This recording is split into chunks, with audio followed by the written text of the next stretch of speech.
6 महिने झाले संजय गांधी निराधार योजनेचे अनुदान लाभार्थ्यांना मिळाले नाही।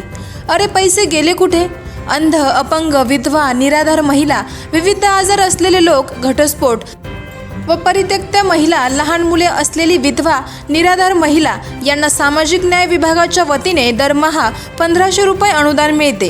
गेल्या 6 ते 7 महिन्यांपासून हे अनुदान लाभार्थींना पोहोचले नाही। शासन म्हणते डायरेक्ट डीबीटीने आता अनुदान मिळेल, ते येईल तेव्हा येईल। हे 6 महिने अनुदान डोल आला नाही, याचे काय करायचे? अगोदर म्हणे यातील दाखला भरा, नंतर म्हणे लाडक्या बहिणीचा लाभ घेतला नाही ते फॉर्म भरा, नंतर म्हणे वरतूनच पैसे आले नाही।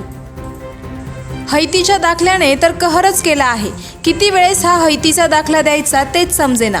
डोल बंद होणार अशा भीतीने लोक घाबरलेत। हे नेमके चालू काय आहे? इथल्या लोकप्रतिनिधींशी याबाबत काहीही देणे घेणे नाही। श्रीरामपूरमध्ये जनता सर्वच बाजूने हतबल झालीये। शासनाने लवकरात लवकर निराधार योजनेचे थकीत अनुदान लाभार्थींच्या बँक खात्यावर वर्ग करावे, अन्यथा जन आंदोलन उभे राहील। आवाज जनतेचा न्यूजसाठी प्रतिनिधी शेख शफीक मनियार।